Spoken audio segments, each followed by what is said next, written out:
It's coming in, it will pass behind the sun in October and then come on its way back out. So James Webb is observing it right now, or just a couple of days ago was observing it. The James Webb Space Telescope spotted a large object about 10 light years away moving toward Earth. The James Webb Space Telescope just spotted something scientists were never supposed to see. An interstellar object hiding behind the sun, completely invisible to every telescope on Earth. As it moved to the far side of the sun, our instruments went blind, except Webb.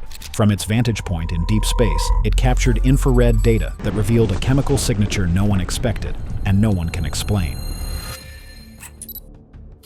The cosmic intruder. They first saw it as a whisper of light, a faint, impossible streak cutting across a summer sky over Chile. Atlas, NASA's planetary defense sentinel, was built to spot threats. Third interstellar, and Atlas refers to the NASA-funded Atlas Survey Telescope, which made the discovery. But on July 1st, 2025, it found something else entirely. Something that wasn't from here. The object was so fast, so faint, so out of place, that the Minor Planet Center flagged it within hours. Then the follow-up observations rolled in. Hawaii, Spain, South Africa, Australia. Every telescope that turned toward this thing reported the same chilling result. Its path was hyperbolic. In other words, it came from the stars, and it will never return. That's when astronomers gave it a name that was more warning than label. Only over the past decade we started finding interstellar objects. It's a new frontier. We don't know if we were visited before. 3I Atlas, the third interstellar traveler ever caught passing through our system. But this one wasn't drifting. It was screaming through space. According to NASA, when it was first spotted, it was already moving at 137,000 miles per hour, far too fast to be held by the sun. As it dove inward, gravity slings shot at it to nearly 153,000 miles per hour, a speed no natural object bound to our solar system should ever reach. A fast-moving object the size of Manhattan is hurtling towards our solar system. By late October 2025, it hit perihelion, just inside Mars's orbit, at 1.4 astronomical units from the sun, close enough to heat up, close enough to wake up. The coma appeared first, a spreading halo of gas and dust boiling off its ancient ice. Then the tail.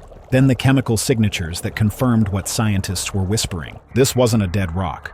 This was a living comet, but older than almost anything humanity has ever studied. The object, if it's technological, it would maneuver some signal, or it will have some artificial lights. The Hubble Space Telescope stepped in next, trying to pin down its size. Even Hubble struggled. What they could confirm was startling. The nucleus was at least 440 meters, but it might be as large as 5.6 kilometers, a mountain of ancient ice, older than our sun. And here's where the story twists into something almost unbelievable. 3I Atlas doesn't appear to come from the thin, younger disk of the Milky Way like most comets. Instead, its mathematical fingerprints trace back to the thick disk, a population of stars so ancient that some formed near the dawn of the galaxy itself. Some astronomers now believe this visitor may be as old as 11 billion years. Well, yes, because there is limited reservoir of rocky material per unit volume in interstellar space. That would make it a wandering survivor from a time when the Milky Way was still assembling itself, a frozen messenger carrying chemical secrets from an era long before Earth existed. It drifted through interstellar darkness for billions of years, then, by pure chance, its path bent just enough to graze our solar system once. Only once. In early October, it brushed past Mars. By late October, it disappeared behind the sun from Earth's viewpoint, slipping through a blind spot where ground telescopes could barely track it. Its closest approach to us will be 1.8 astronomical units, about 167 million miles, far away, safe, untouchable. But that doesn't matter, because 3I Atlas was never a threat. We have 3 observatories monitoring the sky. Check for any unusual activity in the coming months. Behind the sun. When the interstellar visitor moved to the far side of our star from Earth, it briefly vanished from conventional view. Ground-based telescopes lost sight because the object passed into solar conjunction, an astronomical event when the sun passes directly between Earth and a planet, in this case, the comet, which blocks radio signals. Also, Earth is now moving in the opposite direction relative to the comet, which makes it even harder to see against the bright background of stars. That geometry makes optical and radio observations from the ground difficult and risky. Space-based observatories in different orbits provided crucial coverage. Webb specifically had a special capability to take infrared spectra and images that reveal the chemistry of a cometary atmosphere. that infrared information is giving us so much more details that we could get with the Hubble in the visible. Webb operates from a halo orbit around the Sun-Earth L2-point Lagrange region, which places the observatory well beyond Earth while keeping its giant sun shield continuously oriented toward the Sun. Because of that design, Webb can point only within a protective window relative to the Sun.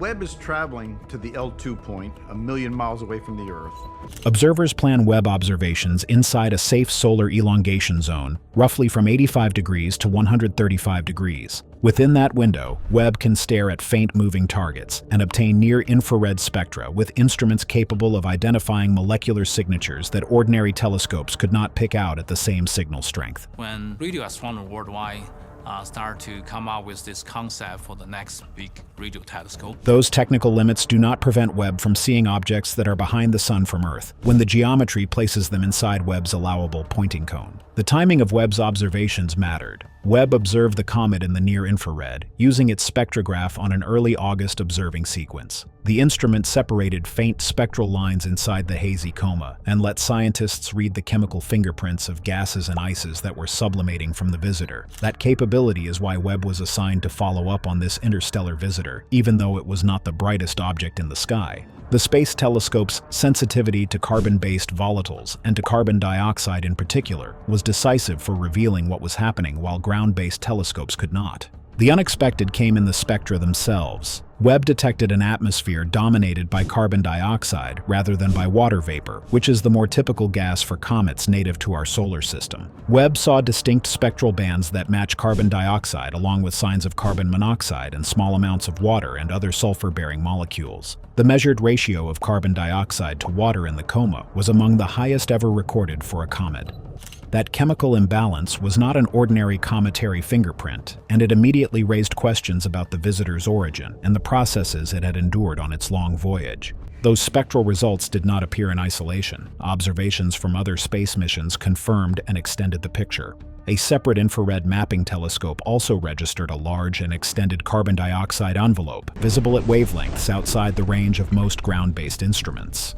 Meanwhile, ultraviolet and visible telescopes reported complementary activity in dust and certain volatile species. Taken together, the multi-platform data painted an image of a comet that was active far from the Sun and that was releasing gases with a composition skewed toward more volatile carbon compounds. This cross-validation strengthened the conclusion that the carbon dioxide dominance was real and not an artifact of a single instrument. Webb's findings did more than note a strange chemistry. They suggested that the outer layers of the nucleus had been fundamentally altered by exposure to energetic particles during a very long interstellar journey.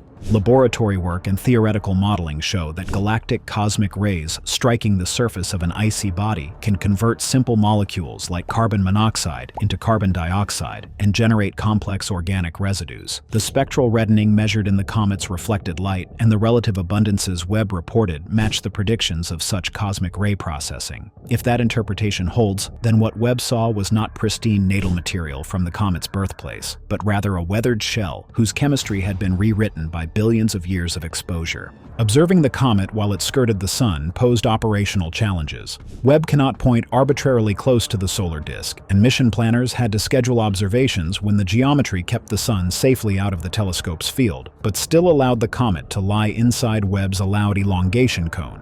That careful planning paid off because Webb was able to use long infrared exposures with its spectrograph and achieve detections that would have been impossible from the ground during solar conjunction. The Webb telescope is created by some of the brightest minds in the world, and all of them are going to be watching at the edge of their seat. The result is a rare dataset of an interstellar object observed in detail, while Earth-based observers were temporarily blind to it. The data also produced a puzzle about volatile release mechanics. In many comets, water drives most of the visible activity once they are warm enough, because water ice sublimates at higher temperatures than more volatile species. Here the outgassing appears dominated by carbon dioxide and carbon monoxide at distances where water should remain largely frozen. One explanation is that the visitor's outer crust behaves as an insulating shell, suppressing water vapor release while allowing more volatile carbon species to escape from nearer surface layers. Another explanation is that the whole object formed in a much colder environment, where carbon dioxide froze out and incorporated into the body in larger amounts than in comets formed around our star. Webb's spectra do not yet single out one explanation as decisive. Webb's images added a spatial dimension to the chemistry. The infrared map showed the coma to be asymmetric and clumpy rather than evenly distributed. That pattern hints at localized jets or active regions on the nucleus pointing in particular directions. When combined with rotational modeling, these spatial signatures help researchers infer rotation rates and the orientation of the nucleus relative to the Sun. That information feeds back into the chemical interpretation because a rotating, jetting nucleus will expose fresh material in episodes rather than steadily across its surface. Webb brought both spectral and spatial detail to that analysis. The sequence of Webb observations also served as a bridge during an observational blackout for Earth-based sites. By watching while the comet passed behind our star from Earth's point of view, Webb preserved continuity in the dataset. This continuity proved essential to test hypotheses about transient outbursts and to compare pre-conjunction and post-conjunction chemistry. Without Webb's near-infrared spectra, astronomers would rely on sparser measurements and greater uncertainty about whether the carbon dioxide dominance was stable or fleeting. Webb's window into the hidden interval made it possible to track whether solar heating as the comet rounded perihelion altered the composition falling away from the nucleus. That unexpected capture behind the Sun has left scientists both excited and cautious. The detection of a carbon dioxide-rich coma and the signs of irradiation-driven alteration reshape how interstellar visitors may be interpreted in the future. Telescopes around the world have tracked this Manhattan-sized object. In short, Webb showed that an interstellar nucleus can wear a surface coat that tells more about the space weather it experienced than about the protoplanetary disk where it formed. This realization will change the questions researchers ask when a next interstellar messenger arrives, and it highlights the unique role Webb plays when Earth-bound eyes must look away. Weird chemistry and wild behavior. The interstellar visitor 3I Atlas is not behaving like any ordinary comet. The more scientists study its atmosphere and emissions, the more signs emerge that its chemistry and behavior defy expectations. When Webb trained its near-infrared spectrograph on 3I Atlas, it lit up a chemical portrait unlike any typical comet. The coma, the cloud of gas and dust surrounding the nucleus, is dominated by carbon dioxide, CO2. The plume of gas around it is mostly carbon dioxide, 95% by mass. The ratio of CO2 to water vapor, H2O, measured by JWST, is about 8:1, according to published analyses. This is unusually high, even among known comets. According to NASA's data, this CO2 to water mixing ratio is among the most extreme ever recorded. The proportion is not a minor anomaly. It signals that the driver of outgassing in this comet is quite different from comets in our own solar system, where water often dominates. The near-spec observations also mapped an asymmetric coma with enhanced gas emissions in the direction of the Sun. That spatial shape suggests that activity is not evenly distributed. Some regions of the comet's surface are more volatile or more exposed than others. Beyond carbon dioxide, Webb detected smaller but significant quantities of other molecules: water vapor, carbon monoxide, CO, and even carbonyl sulfide, OCS. Webb also found water ice grains in the coma, as well as a scattering signature consistent with dust. The presence of water, though weak compared to CO2, is confirmed by other instruments as well. For example, NASA's Swift Ultraviolet Optical Telescope, UVOT, detected hydroxyl, OH emissions in the ultraviolet, a well-known proxy for water. From that, researchers estimated a water production rate of roughly 40 kilograms per second, which is surprisingly vigorous given how far the comet was from the Sun at that moment. So, while CO2 dominates, water is definitely in the mix, and not just a trace contaminant. Why so much CO2? Scientists have proposed two leading explanations. One possibility is formation history. 3I Atlas may have formed in a region of its home system where CO2 ice was more abundant or stable. In other words, during its birth, its parent disk might have had a CO2 ice line, a region where CO2 could condense into solid ice more easily than H2O. If true, the nucleus may be intrinsically enriched in CO2, explaining why it dominates its outgassing behavior now. The other possibility is surface insulation. The comet might have developed a crust or mantle that acts like a blanket. That crust could suppress water sublimation from deeper layers, while allowing more volatile species like CO2, and possibly CO, to escape more freely. Either way, the unusual proportions hint that 3I Atlas is not simply a typical icy wanderer. It may be a product of very different environmental conditions, or of a long history of exposure to radiation and cosmic weathering. Webb's data also provide hints about isotopic ratios. The ratio of carbon-13 to carbon-12 in the comet appears broadly similar to what we see here on Earth, according to the observations. That similarity may suggest that the building blocks of this comet share some commonality with our own solar system, at least in terms of carbon isotopes. At the same time, the comet's surface appears reddened. Its reflected light shows a red spectral slope, meaning that its surface is redder than sunlight alone would suggest.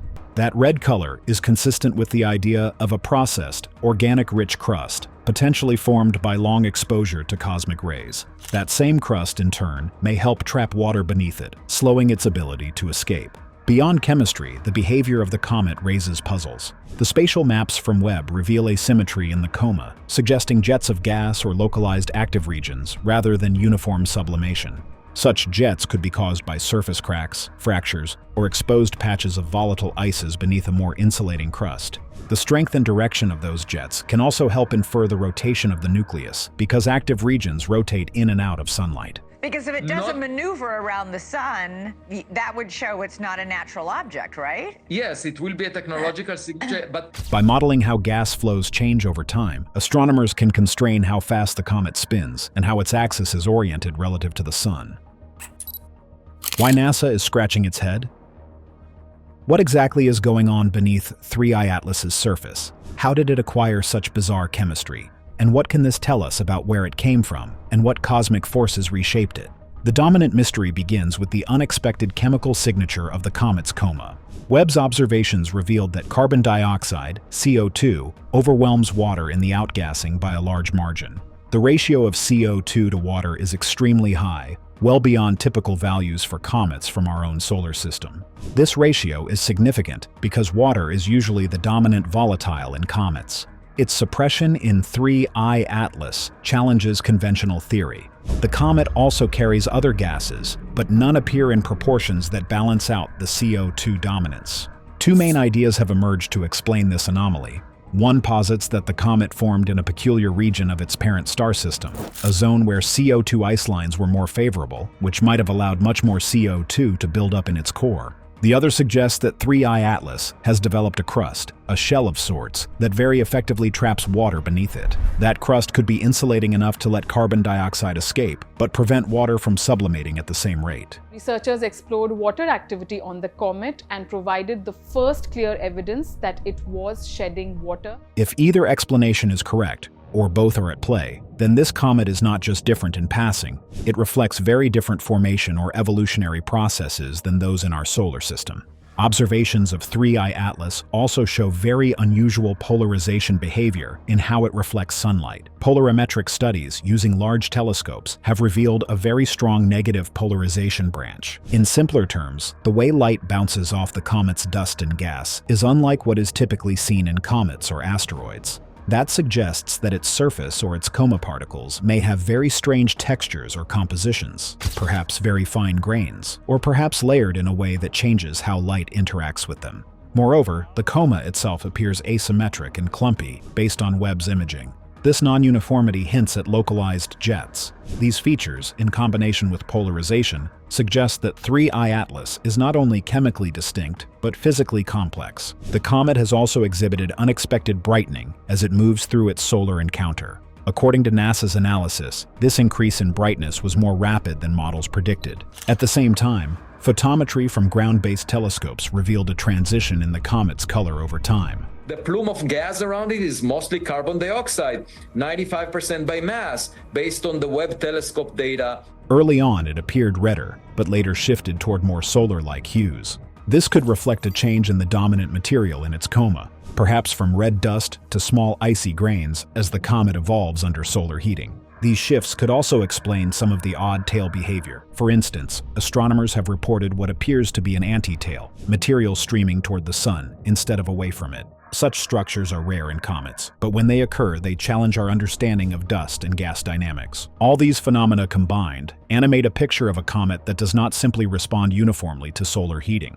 Its activity appears to be patchy, possibly driven by internal structure, composition, and aging. Because of all these anomalies, some fringe but high-profile voices have floated more exotic ideas. One such suggestion, offered in a thought experiment by a well-known astrophysicist, is that 3I Atlas might be an artificial object, perhaps even some kind of probe or spacecraft. While that idea has generated sensational headlines, the majority of the scientific community treats it with skepticism. Most astronomers emphasize that there is no evidence of technology. Clear evidence for technology. If we don't get a transmission, it doesn't maneuver, we don't see artificial lights. No controlled signals, no narrowband transmissions, and no non-gravitational accelerations that would suggest propulsion.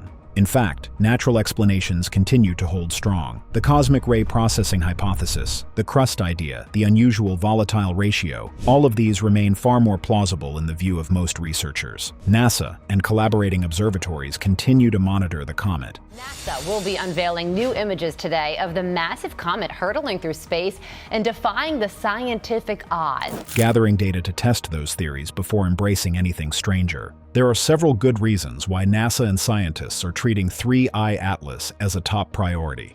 First, its unusual chemistry could improve our understanding of planetary systems beyond our own. Second, the possibility of cosmic rays-altered surfaces suggests a new evolutionary pathway for interstellar objects. If future visitors share this trait, then their outer layers may not be pristine. Knowing that changes our strategy for interpreting them. Third, the odd brightness behavior, the tail geometry, and the polarization signatures provide clues about internal structure. These clues could reveal how comets age in the harsh environment of interstellar space, how they fracture, vent, or develop exotic layers. Studying 3I Atlas is not just a matter of cataloging a strange comet. The stakes are broader. This visitor may teach us about planet formation in other star systems, the chemistry of protoplanetary disks, and how small bodies evolve over cosmic timescales. And also offers new insights into chemistry of distant star systems and their protoplanetary disks. If its outer shell is indeed a record of cosmic ray exposure, then it may preserve a layered history of both birth and journey. So what? Why this matters for us?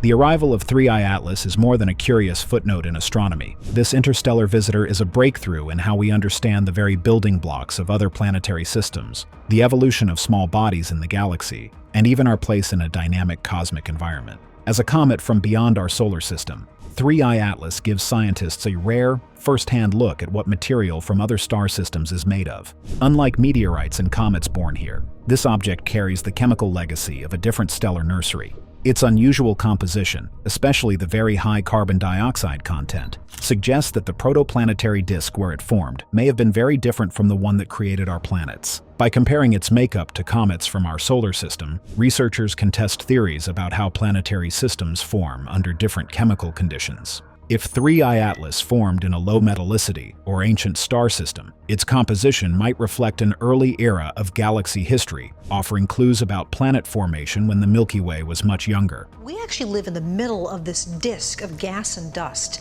and that obscures our view of the larger Milky Way. Every interstellar object we detect helps build a picture of how common such wanderers are and what their diversity might be. With 3I Atlas, we now have a third data point, and its properties are very different from its predecessors. That diversity suggests that interstellar objects are not a uniform population. We've got some fresh images of 3I Atlas, a third ever interstellar object. They may come from a wide variety of star systems, with different histories of formation, evolution, and radiation exposure. Analyzing 3I Atlas helps refine models for how many interstellar comets drift through the galaxy, how they form, and how they evolve. Thanks for watching. See you in the next one.